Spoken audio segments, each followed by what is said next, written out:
Welcome to Coming Home, Survive and Thrive in Homeschooling. This week I'm doing a video rather than an audio because I want to show you some books, Christmas books that we've had over the years when the children were younger. So I've had a bit of a rummage around in our Christmas box and I have found some to show you. Obviously there are the little card books that you get when the children are very small. Very simple designs, good thick card, and it doesn't matter if they suck them and do bring a bit of grief.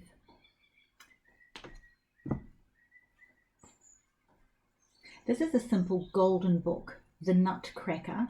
You could get some more, how would you say it, sophisticated versions of this story, and you could also watch the ballet of The Nutcracker. That would be some fun for you to do as well.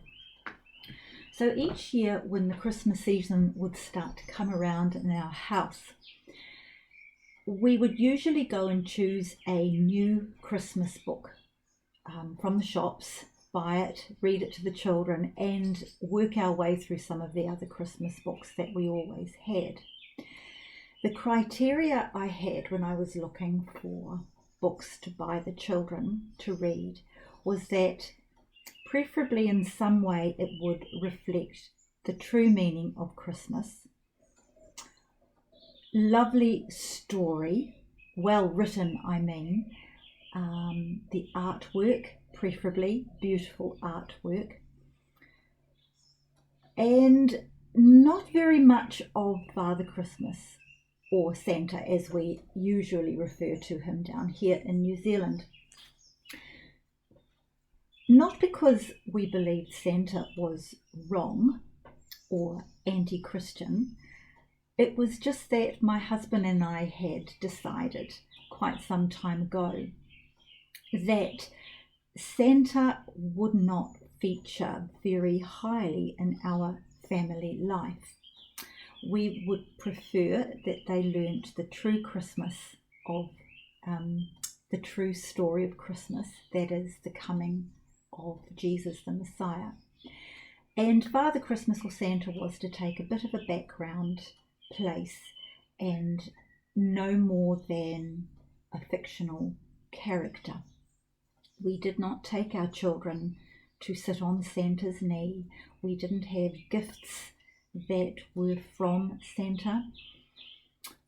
Now I hope you don't misunderstand me and think that I'm giving you some advice or telling you what to do. I am not. I'm just telling you how it was in our family. And that was the way we operated. You're free to do whatever you like in your family. Now moving on to some other books.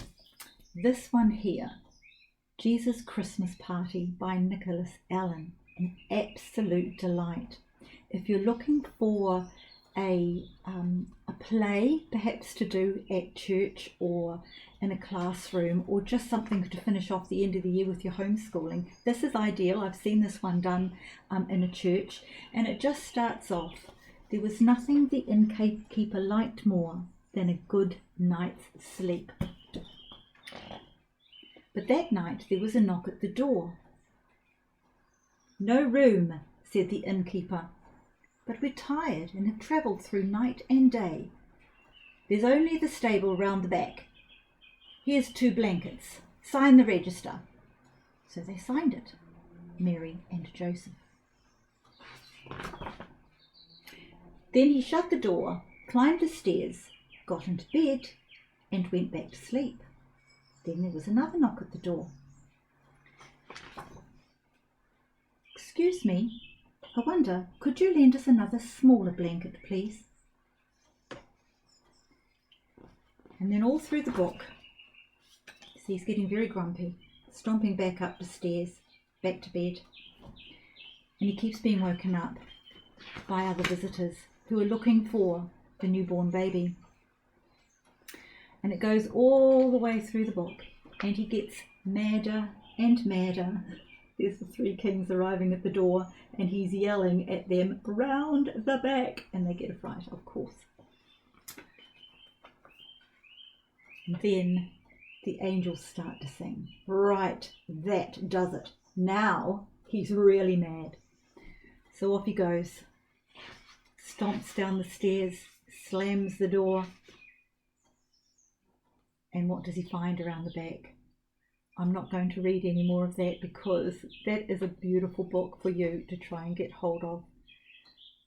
The young ones and the old ones enjoy that. All right, some beautiful picture books. Jacob's Gift, Max Lucado. Again, obviously fiction, set in the time of when Jesus was born. And it tells the Christmas story just through just something that was a cultural thing at the time. And another one, This is the Star. Now this follows a poetic journey through the book, and it starts just with the very simple This is the Star. And then as all the pages go by, it introduces the entire Christmas story, but it adds to it. And there's that cadence going through the poetry. For instance, this is the angel shining bright, who came to the shepherds watching by night, that saw the star in the sky. Stunning pictures. Oh, love those footprints too. They're gorgeous. This is the inn where the only room was a stable out in the lamp-lit gloom.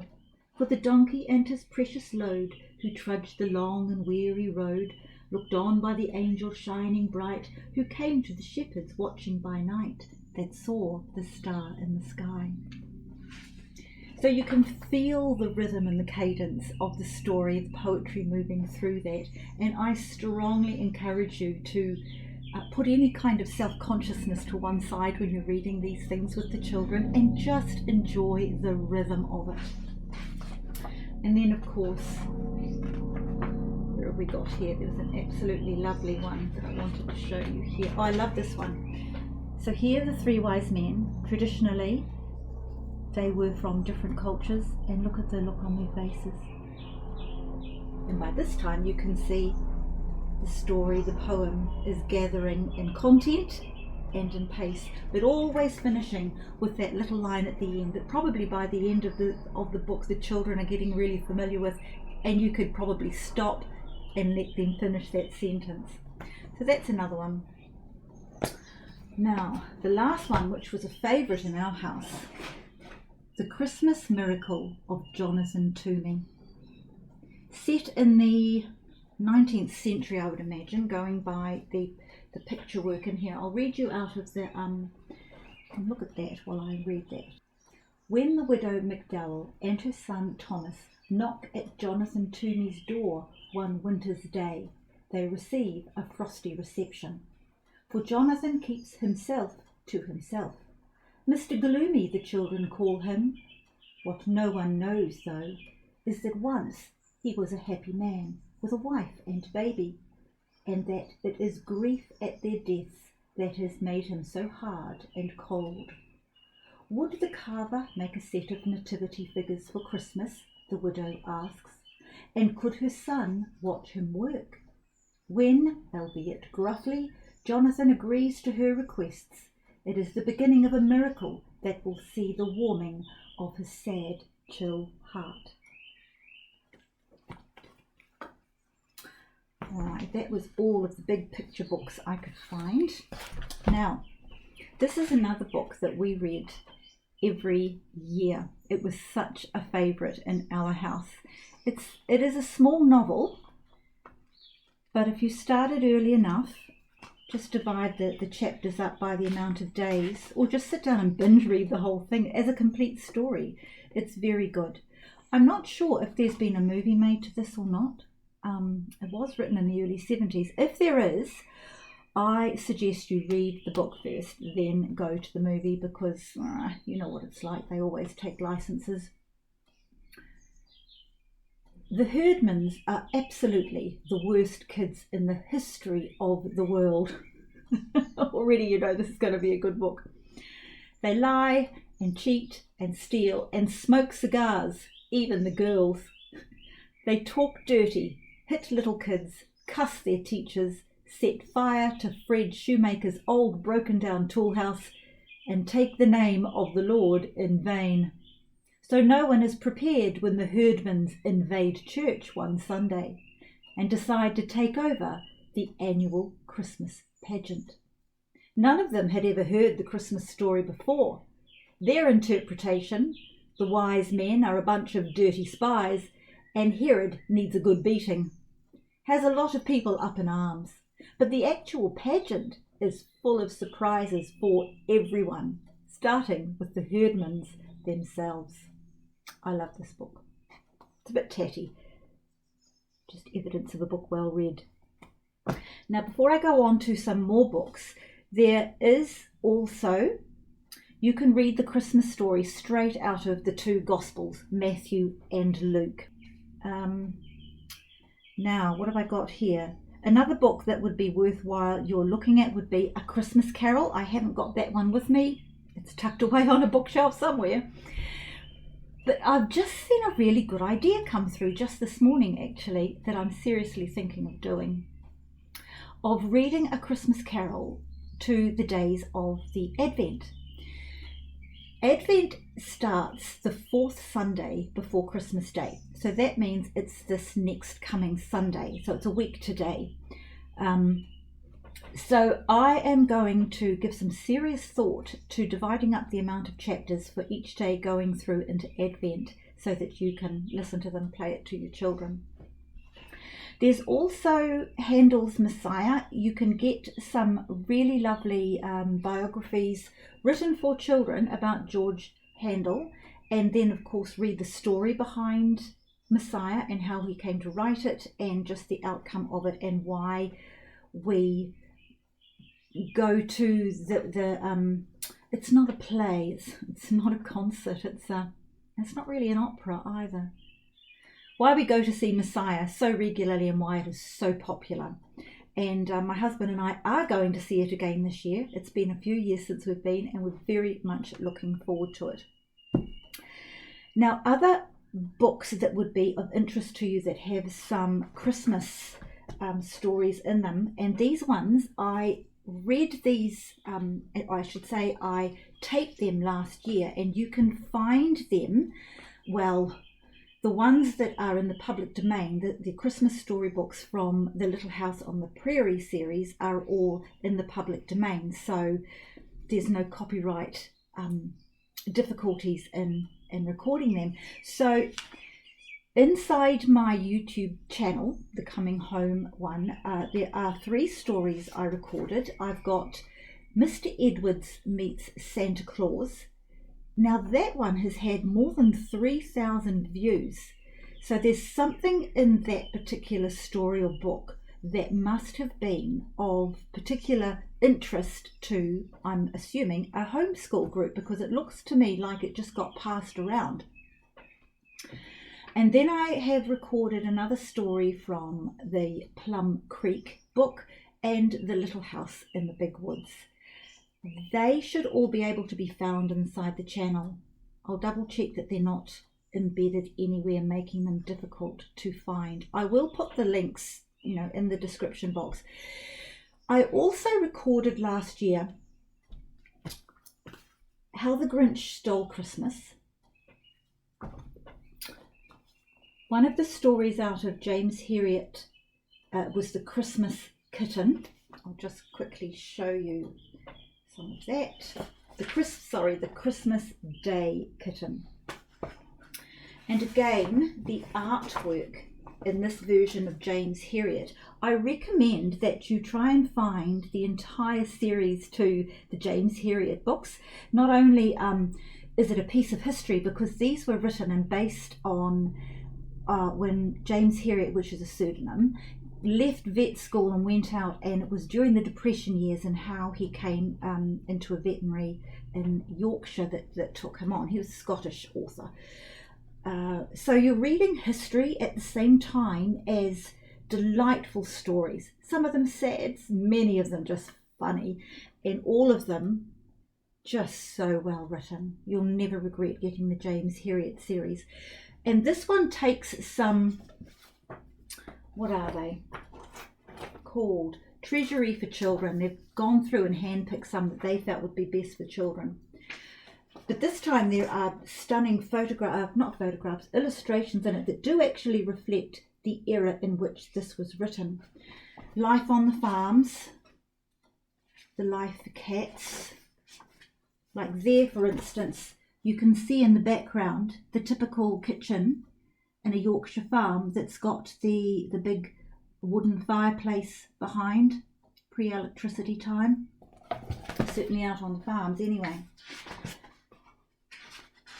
And it's the story of a wild cat and how it is befriended by this lovely lady and the vet who goes out on Christmas Day. I won't tell you more of the story. It is absolutely delightful. And for some of you listeners that would be in America and may or may not be familiar with James Herriot, I totally recommend you try and find that author and his books. Another book series that you, if you're in America, you may not be familiar with, but again, I so recommend you get hold of this one. These were the most popular books in our household growing up. And even though it's My Naughty Little Sister, and obviously about a little girl and her sister, the boys love them too. And she does have a friend in there called Bad Harry. But again, this is stories that involve reading history at the same time, because you can see the clothing and the activities they did and just what life was like in this English village at the time. So not only a very good story, but again, so well written. Now the stories in here, there's 2 Christmas stories that I recorded. There was Granddad's Special Holly and The Naughtiest Story of All. I'm not going to pre-say those stories at all. I just totally recommend that you try and find that. The author is Dorothy Edwards.